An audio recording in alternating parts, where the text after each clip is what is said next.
მოგესალმებით კიდევ ერთხელ და ვიდრე სტუმარს წარადგენდე და ამას შენ დაგითხოვ. კი ბატონო. მანამდე ძალიან კარგი ამბავი უნდა შევახსენოთ კიდევ ერთხელ ჩვენს მაყურებელს. შეგიძლიათ განაახლოთ თქვენი ბიბლიოთეკა ყველაზე მოთხოვნადი წიგნებით. ეს გახლავთ ყველასათვის ცნობილი 50 წიგნი, რომელიც უნდა წაიკითხოს, ანუ ცოცხალი ხარ. აქვე გეტყვით, რომ სერია 59 წიგნისგან შედგება და ჩვენს მაყურებელს აქვს შესაძლებლობა, რომ 1000 ლარის ნაცვლად 600 ლარად შეიძინოს აღნიშნული წიგნების სერია. QR კოდს დაინახავთ ახლა ეკრანებზე, შეგიძლიათ გადახვიდეთ, აღმოჩნდებით პალიტრაელის საიტზე და მოკლედ ისარგებლებთ ამ არაჩვეულებრივი შეთავაზებით. შვენიერი, ახლა კი დაუბრუნდეთ ჩვენ სტუმარს და თემას, რომელიც გადაცემის დასაწყისშიც დავაანონსეთ, როგორ შევინარჩუნოთ დაკლებული კილოგრამები, მაგრამ სანამ შევინარჩუნოთ, როგორ დავიკლოთ ეს კილოგრამები. ესეც ძალიან მნიშვნელოვანია. ენდოკრინოლოგი ლაშა უჩავა შემოგვიერთდა პირადად ჩემი ექიმი და მადლობა კიდევ ერთხელ ყველაფრისთვის შენ. მოგესალმები და მიხარია რომ ჩვენთან ხარ და მიხარია რომ ახლა ესე პირდაპირ ეთერში შენგან მივიღებთ ტრადიციულად ძალიან საინტერესო რჩევებს და რეკომენდაციებს. მიხარია თქვენთან ყოფნა, მით უმეტეს ესეც ლამაზ გოგონებთან ერთად რო დაიწყებ დილოს, ვფიქრობ რომ წარმატებული დღე იქნება. ძალიან მადლობა ამის მოსმენა. ლაშა, ვიცით რომ ეს სწორი კვება არის ძალიან მნიშვნელოვანი, თუმცა რაღაცა სხვადასხვა გარემო ფაქტორებიდან გამომდინარე, თუნდაც დღის გრაფიკიდან გამომდინარე, გვიჭირს რომ რაღაცნაირად მივყვეთ აი ამ რეჟიმს მუდმივად, ხან გარეთ ჭამა გვიწევს, ხან ფასტფუდი გვიწევს და ასე შემდეგ. თუმცა აქვე ვთქვათ, რომ თამთა ძალიან ისეთი კარგი მოწესრიგებული და დამჯერი აღმოჩნდა. დამჯერი პაციენტი აღმოჩნდა ნამდვილად. და შედეგმაც არ დააყო. ნამდვილად და კიდევ ერთხელ მადლობა ამისთვის. როგორ მოვიქცეთ, რომ რაღაცნაირად დავაბალანსოთ ეს კვება და რაღაცა ზედმეტი კილოგრამებისგან დავიცვათ ამ შემთხვევაში. კიდევ ერთხელ დიდი მადლობა მოწვევისთვის. თემა ყოველთვის ძალიან აქტუალურია, ალბათ დამეთანხმებით, ხო, ნებისმიერ სეზონზე თითქოს და გაზაფხულის მიწურული არის ხოლმე ყველაზე ესეთი პიკი. ზაფხულისთვის რომ ემზადებით. ხო, ზაფხულისთვის რომ ემზადებით. თუმცა ზაფხულის მერეც აქტუალური ხდება ეს ყველაფერი, მიუხედავად იმისა, რომ ახლა ნენელა აცივდება და რაღაცების დამალვა შეგვიძლია. ხალხი და დამალავს 60 კილოგრამს. კი, გეთანხმებით. მაინც მნიშვნელოვანი არის, რომ სასწორი არ იყოს ჩვენთვის მიზანი. ანუ სასწორზე ციფრები. ეს არის ყოველთვის მნიშვნელოვანი, მაშინ როდესაც ზოგადად ვსაუბრობთ ჯანსაღ ცხოვრების წესზე და მათ შორის, რა თქმა უნდა, წონის კლებაზე, ხო? იმიტომ რომ როდესაც სასწორი ხდება მიზანი და სასწორზე ციფრები, ამ დროს ძალიან ბევრი რამე იცვლება ჩვენს ორგანიზმში, იმიტომ რომ ჩვენ გვინდა თუ არ გვინდა, ჩვენ ტვინს, ჩვენ თვითონ ვაწვდით ინფორმაციას, რომელსაც ის შემდგომში გარკვეულ, ესე ვთქვათ, გადამუშავებას უკეთებს და ამის შემდგომ უკვე ვითარდება გარკვეული ნერვული იმპულსები, რომ მათ შორის გუნება განწყობა, ემოციური სტატუსი და ასე შემდეგ, ხო? ამიტომ მნიშვნელოვანი არის ჩვენთვის ყოველთვის ჯანსაღი კვების არსი მდგომარეობდეს იმაში, რომ მე ამას ვაკეთებ ჯანმრთელობისთვის. ეს არის ყველაზე, ესე ვთქვათ, მნიშვნელოვანი იმისათვის, რომ თან ეს არ იყოს ჩვენთვის რაღაცა დიდი სტრესის მომცემი და ფსიქოემოციური განწყობაც იყოს უფრო ამაღლებული, იმიტომ რომ ჩვენთვის პრიორიტეტი მუდმივად ქვეცნობიერშიც და ცნობიერშიც არის ჯანმრთელობა, ალბათ დამეთანხმებით, ხო? და შესაბამისად ჯანმრთელობისთვის გადადგმული ნაბიჯები მეტად გვაბედნიერებს, იმიტომ რომ ვიცით, რომ ამას მოყვება საბოლოო ჯამში დადებითი შედეგები. მაგრამ მაშინ, როდესაც ჩვენ ვართ სასწორზე, ესე ციფრებზე ორიენტირებული, მუდმივად რაღაცნაირად სტრესში ვართ, აბა როდის მივაღწევ ამას, რა მიზანი უნდა მქონდეს და ასე შემდეგ. და აი ესეთი კილოგრამი, აი ესეთი მიღებულ შედეგებს საბოლოო ჯამში უკან ახლავს სამწუხაროდ იო-იო პრინციპით დაბრუნებული ისევ კილოგრამები. რატომ? იმიტომ რომ ჩვენ აი ამ მიზნის მიღწევისთვის ნებისმიერ ნაბიჯს ვდგამთ და არ ვფიქრობთ ჯანმრთელობაზე. მაგრამ მაშინ, როდესაც ნაბიჯებს ვდგამთ ჯანმრთელობისთვის, იქ ჩვენ რაღაცა გარკვეულ, ესე ვთქვათ, საფეხურებს მივყვებით იმისათვის, რომ საბოლოო ჯამში ზიანი არ მივაყენოთ ჩვენს ორგანიზმს, ხო? ამიტომ ფიზიოლოგიური კვება წონის კვლევის დროს არის ყველაზე მნიშვნელოვანი მრავალი ფაქტორის გამო, მათ შორის რა თქმა უნდა ჯანმრთელობის გამო, მათ შორის იმის გამო, რომ სწრაფად არ დავიბრუნოთ უკვე დაკლებული კილოგრამები და მათ შორის რომ როგორც შინაგანი, ასევე გარეგანი სამყარო ჩვენი იყოს რაღაცა უფრო ესთეტიური და ლამაზი, იმიტომ რომ ხშირად გაგიგიათ ხო ალბათ რომ აი რაღაცნაირად იმდენს შემშილობს, რომ გაბოროტებული. ამიტომ შიმშილი არასდროს არ არის, მოკლედ ხო, გამოსავალი. ანუ შიმშილი ყოველთვის აზიანებს ჩვენ მდგომარეობას. ეხლა მაშინ როცა ტარდება ზოგადად კვლევები სიმსუქნესთან დაკავშირებით და ძალიან ბევრი კვლევა ტარდება, მათ შორის კვებითი ქცევის ცვლილებასთან დაკავშირებით, ყოველთვის არის ხოლმე გამოტანილი ძალიან დიდი, ესე ვთქვათ, დიდ მასებზე ჩატარებული კვლევები, სადაც ამბობენ, რომ ნებისმიერი კვებითი ქცევის ცვლილებით, სადაც შეიძლება განვითარდეს კალორიული დეფიციტი, ჩვენ ვიღებთ შედეგს. ანუ შედეგი დგება ყოველთვის, მაგრამ რის ხარჯზე არის ეს შედეგი მიღწეული და ამ შედეგის შემდგომ ჩვენ უკვე რა შედეგებს მივიღებთ, აი ეს არის ძალიან მნიშვნელოვანი წონის კვლევის დროს, ხო? და იყო კიდეც რაღაცა ტოპ 5 დიეტა შერჩეული, მაგალითად, რომელიც დაახლოებით 2 წლის წინ გამოქვეყნა სიმპოზიუმზე აღნიშნული, სადაც 5-ვე ამ კვებითი ქცევის, ესე ვთქვათ, რეჟიმის დროს შედეგები ერთი და იგივე პერიოდში იყო აბსოლუტურად იდენტური. თუმცა გვერდითი ეფექტები, ზოგთან თავის ტკივილი, ზოგთან თქვათ გუნება განწყობის ცვლილება, ზოგთან რაღაცა ჰიპოგლიკემიური, ანუ შაქრის ვარდნის მომენტები, ზოგთან წნევის ვარდნის მომენტები ფიქსირდებოდა უფრო ხშირად, ვიდრე იმ ადამიანებში, ჯგუფის ადამიანებისა, რომლებიც იცავდნენ ფიზიოლოგიურ კვებას. ამიტომ ამას გადამწყვეტი მნიშვნელობა აქვს. ხო, და მოდი წყალი რომ ჯანმრთელობისთვის პირველია, ამაზე ალბათ ვთანხმდებით, ამიტომ თის წყალს შემოგთავაზებ და აქვე მინდა კითხო კალორიულ დეფიციტს შეეხე, ხო? აი თქვათ, ჩემს წონაზე 1000 კალორია არის კალორიული დეფიციტი. აქვს მნიშვნელობა, რას მივიღებ ამ 1000 კალორიაში? რა თქმა უნდა. ამასაც მნიშვნელობა. კი, ძალიან დიდი მადლობა. გემრიელია მეც გეთანხმებით წყალების თან ბრომატის გარეშე, რაც მნიშვნელოვანი არის, ხო?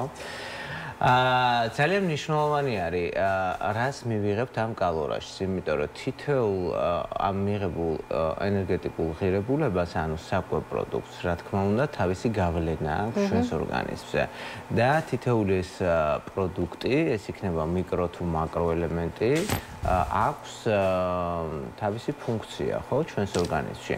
ანუ ეხლა მაკრონუტრიენტებიდან რაც უნდა ჩამოვთვალოთ, ხო, ეს არის ცილები, ცხიმები, ნახშირწყლები, რაც ყოველივე მათგანი თავის საქმეს აკეთებს და მხოლოდ ცხიმების მიღებით, რა თქმა უნდა, ჩვენ ვერ წარმართავთ ჩვენ ნორმალურ მეტაბოლიზმს, ან მხოლოდ ნახშირწყლების და ძალიან კარგად ვიცით, ხო, მაგალითად, აი ცილებს, ცხიმებს და ნახშირწყლებს შორის, ვთქვათ, კალორაჟის თვალსაზრისით, ხო?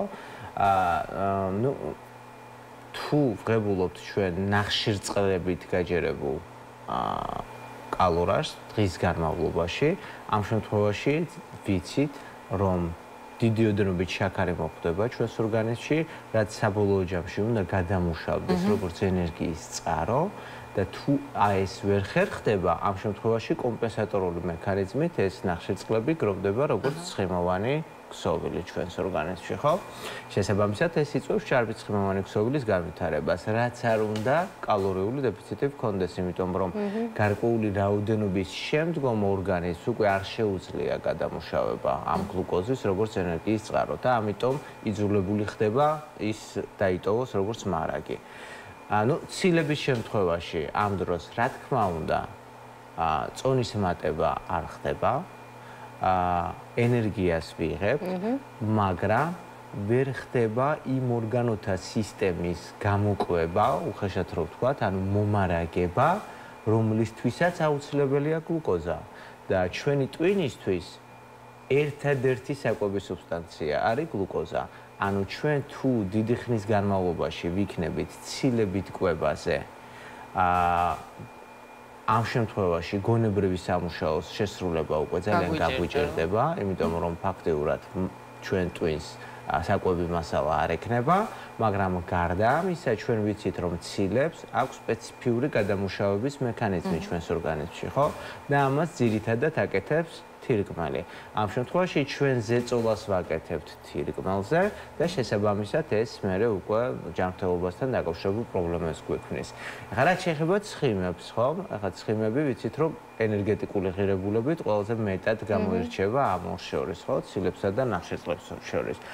თუ ჩვენ ცხიმებს ვიღებთ დიდი რაოდენობით, ამ შემთხვევაშიც ნახეთ, გვაქვს ცილოვანი დეფიციტი და გვაქვს ნახშირწყლოვანი დეფიციტი, ანუ გლუკოზის დეფიციტი. ჩვენ ვღებულობთ გარკვეულ ენერგიას, გვაქვს დანაყრების შეგრძნება, მაგრამ ორგანიზმს არ აქვს ენერგიის წყარო, ანუ გლუკოზა, ამიტომ უკვე არსებული ცხიმის დაწვას იწყებს ორგანიზმში და ეს არის კეტოგენური პროცესი, ანუ კეტოდიეტის ეფექტი, რა დროსაც ორგანიზმში გამომუშავდება კეტონური სხეულები. ეს კეტონური სხეულები ძალიან მარტივ ენაზე რო ვთქვათ, არის დაახლოებით აცეტონი. და წარმოიდგინეთ, ახლა დიდი ხნის განმავლობაში აი ამ პროცესების დროს გროვდება ეს კეტონური სხეულები ორგანიზმში და აზიანებს არა მხოლოდ თავისთვის, არამედ ცენტრალურ ნერვულ სისტემას და კუნთოვან ქსოვილებს. და გარდა იმისა, რომ კუნთოვან ქსოვილს აზიანებს ეს კეტონური სხეულები, ხდება რა? ნახეთ, თუ ცხიმებს ვღებულობთ მხოლოდ და ცილას არ ვაწვდით ჩვენს ორგანიზმს, კუნთი ჩვენთვის არის ცილები, ხო? ანუ კუნთი შედგება ძირითადად ცილოვანი მასისგან. შესაბამისად, ცილა კიდევ ორგანიზმს ჭირდება ჰორმონების წარმოქმნისთვის, სხვადასხვა ტრანსპორტირებისთვის, მინერალების, ვიტამინების და ასე შემდეგ. და თუ მისი დეფიციტი ვითარდება, უკვე ორგანიზმი იწყებს კუნთის დაშლას იმისათვის, რომ მან მიიღოს ცილა.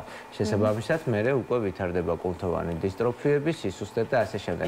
ამიტომაც არის მნიშვნელოვანი, რომ არ იყოს თუნდაც კალორიული დეფიციტი ერთი რომელიმე კონკრეტული, ესე ვთქვათ, მაკრონუტრიენტის ხარჯზე, იმიტომ რომ ძალიან ხშირად მაგალითად როცა მოდიან ადამიანები, ხო, ამბობენ, რომ აი შაქარი მთლიანად ამოვიღეთ. ნუ ეს წარმოუდგენელია, რომ შაქარი მთლიანად ამოვიღოთ, იმიტომ რომ ყველა პროდუქტი შეიცავს. მაგრამ აქ საუბარი არის ძირითადად რაფინირებულ შაქარზე. კი ბატონო, რაფინირებული შაქარი ჩვენ ნამდვილად უნდა ამოვიღოთ. მაგრამ უნდა შევეცადოთ, რომ დღის განმავლობაში საკვები პროდუქტები იყოს ბალანსირებული, ანუ ცხიმების, ნახშირწყლების და ცხიმების ბალანსი იყოს ისე დაცული, რომ ჩვენ ორგანიზმს ზიანი არ მივაყენოთ, განვიცადოთ თან კალორიული დეფიციტი და მივიღოთ სასურველი შედეგი საბოლოო ჯამში. ექიმს რომ რაღაც სტრესულად არ აი რატომღაც ხო ასოცირდება, რომ შიმშილით ხდება კლება, ხა მე როდესაც ლაშას მიერ შედგენილ დიეტას ვიცავდი, მართლა დღის განმავლობაში სულ რაღაცას მიირთმევ და აი ოჯახის წევრები ცოტა ირონიულად უყურებდნენ, რომ აი სულ რაღაცას ჭამდა და ხშირად არის ხოლმე, რომ აი როდესაც წერთ აი ამ ფიზიოლოგიურ კვებას, ხო, საათების მიხედვით და კარგით რა ექიმს ხო, დღის განმავლობაში არ ვჭამ. და ნახეთ აი ყოველთვის აქვს მნიშვნელობა კიდე, ხო, აი იმ კალორიას ეხა რაც ან დასვა კითხვა, როგორ მივიღებთ. ნახეთ, შესაძლებელია აი ეს ორი თუნდაც პატარა ზომის, მაგრამ მაგიდა იყოს სავსე პროდუქტებით და ეს ჭიქა იყოს სავსე. და ვიღაცამ მიირთვას ეს მთლიანად და ვიღაცამ თქვათ ამ ჭიქაში არსებული პროდუქტი, მაგრამ სინამდვილეში ეს იყოს უფრო ბევრი, ვიდრე მაგიდაზე არსებული, ხო? ანუ გარდა იმისა ჩვენ რა კალორიას ვიღებთ, ხო, ანუ რას ვიღებთ, იმასაც გადამწყვეტი მნიშვნელობა აქვს. ეხლა თუ ამაში იქნება ცხელი შოკოლადი, სიტყვაზე, ხო? და ეს მაგიდა სავსე იქნება ხორცით, ბოსტნეული და რძის ნაწარმით. რა თქმა უნდა, ეს უფრო მეტია, ვიდრე ის და გარდა ამისა, იქ უფრო ჯანსაღია, ვიდრე აქ, ხო? ამიტომ ამას გადამწყვეტი მნიშვნელობა აქვს. შენარჩუნებაზე გადავიდეთ. აუცილებლად. აი, როდესაც დავიკლებთ სასურველ კილოგრამებს და მივაღწევთ იმ წონას, რომელიც გვინდა, რას ვაკეთებ შემდეგ? ხო, ეს არის ძალიან რთული პროცესი სხვათა შორის. ერთშოშა თვალში. კი, მიზნის მიღწევა ბევრად მარტივი არის. ბევრი არის ასე კი და იტანჯებიან მთელი ცხოვრების განმავლობაში. მიზნის მიღწევა ბევრად მარტივი არის, ვიდრე მე მისი შენარჩუნება. აი ამიტომაც ფიზიოლოგიურ კვებაზე როცა ვსაუბრობთ, ხო, აქაც ამას გადამწყვეტი მნიშვნელობა აქვს. რომ ძალიან სწრაფად არ მოხდეს წონის კლება. იმიტომ რომ ხანგრძლივი, ესე ვთქვათ, სწორი კვების პრინციპების დაცვას აქვს ძალიან ბევრი დადებითი ეფექტი. პირველი ის, რომ ადაპტაცია ხდება ორგანიზმის, შეჩვევა ამ ყველაფერთან და შემდგომში იმდენად ეჩვევი ამ ყველაფერს, რომ აი ზუსტად იმ დროებში გაქვს რაღაცა ის შიმშილის შეგრძნება და მოთხოვნილება რა დროებსაც თქვათ მანამდე იცავდი აი ამ ფიზიოლოგიური კვების დროს. მეორე რაც მნიშვნელოვანი არის ის რომ ნუ კუჭი არის ჩავთვალოთ რომ ესეთი რეზინა ხო კუნთოვანი მასა რომელსაც როგორც გავწელავთ, მოკლედ იმდენად იწელება. და მაშინ, როდესაც ხანგრძლივი პერიოდის განმავლობაში ვართ ფიზიოლოგიურ კვებაზე, ჩავთვალოთ, რომ აი არ ქირურგიული ბარიატრია ვითარდება, ხო, გავუკეთეთ ჩვენს კურსს, ანუ ის მცირდება და აი ამ შემცირების მერე უკვე შესაბამისად იმდენს ვერ მივირთმევთ ულუფას, რამდენიც საჭირო არის, რამდენსაც მანამდე, მაგრამ არ უნდა დაგვავიწყდეს რა, რომ როდესაც ვასრულებთ ამ ყველაფერს, ხშირად არ უნდა განვავითაროთ მაძღრობა ჩვენს ორგანიზმში, ხო? ანუ სულ სიმსუბუქი შეგრძნება უნდა ვქონდეს, იმიტომ რომ ამ კურსს ისევე როგორც დაპატარავება ამ კუნთოვან მასას, ისევე შეუძლია ბარიატრიის დროსაც არის ხოლმე, რომ წლების შემდეგ ისევ უბრუნდებიან ძალით არ უნდა ვჭამოთ. ამიტომ მაშინაც, როდესაც ვთქვათ, ყველაზე კარგი კიდევ, ვთქვათ, აი ჯერ კიდე 60-იანი წლებიდან მოდის ეს მიდგომა, არის 5-2-ზე, აი ესეთი პრინციპი, რაც ნიშნავს იმას, რომ 5 დღის განმავლობაში კვირაში უნდა დავიცვათ ისევ და ისევ ჯანსაღი ცხოვრების პრინციპები, ანუ სწორი კვების პრინციპები და 2 დღე ჩვენ შეგვიძლია ხო რაღაცნაირად თავს უფლება მივცეთ, რომ საბოლოო ჯამში ანუ შევინარჩუნოთ ის წონა, რაც ჩვენ გვინდა. კი ბატონო, და დრო ძალიან ცოტა გვაქვს და აი განტვირთვის დღეებზე მინდა აი მოკლედ კითხვა, აი ხო არის შემთხვევა, სადღაც მოვხდით სუფრაზე, დაბადების დღეზე თავი ვერ შევიკავეთ, იქ ხაჭაპურიც ვჭამეთ, ცომიც ვჭამეთ და მეორე დღეს რამდენად არის ეფექტური და რამდენად არის მართლა ეს თქვათ მოქმედი, რომ რაღაცნაირად განტვირთვის დღეები გავაკეთოთ. კი, ეს ნამდვილად ეფექტური არის ორგანიზმისთვისაც არ არის სტრესი, იმიტომ რომ აქვს ენერგია წინა დღისა მიღებული და შესაბამისად რაღაცნაირ სისუსტეს არ განიცდის, მაგრამ ნუ ეს არ უნდა იყოს რაღაცა ისეთი პერმანენტული ხასიათის, ხო? ეს შეიძლება იყოს თვეში ერთხელ ან თვეში 2-ჯერ ნამდვილად და არ არის აუცილებელი სრული შიმშილი ამ განტვირთვის დღესაც, ანუ არ არის აუცილებელი მხოლოდ და მხოლოდ წყალზე ვიყოთ, თუმცა რა თქმა უნდა თვეში 2-ჯერ ესეც დასაშვებია.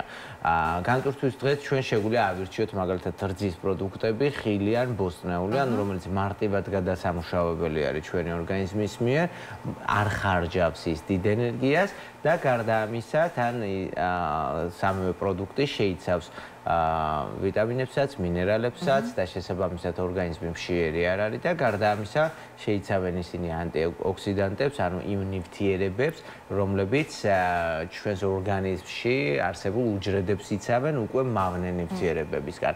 ამიტომ ისევე როგორც წყლით, ასევე რძის პროდუქტებით, ხილით ან ბოსტნეულით მეორე დღეს განტვირთვა რა თქმა უნდა შესაძლებელია. განტვირთვის დღეები არა მხოლოდ დარღვევის შემთხვევაში, არამედ თვეში 2-ჯერ ისედაც დასაშვებია და რატომ? იმიტომ რომ დღევანდელი ჩვენი ეკოლოგიიდან გამომდინარე და იმ პროდუქტებიდან გამომდინარე, რომელსაც ვღებულობთ, რომელიც გაჯერებულია სამწუხაროდ სხვადასხვა ნივთიერებებით, მათ შორის ნიტრატებით, ემულგანტებით, კონსერვანტებით და ასე შემდეგ, აი ეს ყველაფერი რადგან გროვდება ჩვენს ორგანიზმში, ხო? ნიშნულოვანი არის რაღაცა ეგრეთ წოდებული გაწმენდითი სამუშაოები ჩავატაროთ ხოლმე. კი ბატონო, კარგი რჩევები როგორც ყოველთვის მივიღეთ. ნამდვილად, ლაშა უჩავა ენდოკრინოლოგი გახლავთ ჩვენი სტუმარი და ვისაუბრეთ არ მხოლოდ შენარჩუნებაზე, არამედ მე მგონი დაკლებაზეც და ყველაფერზეც. კი ბატონო.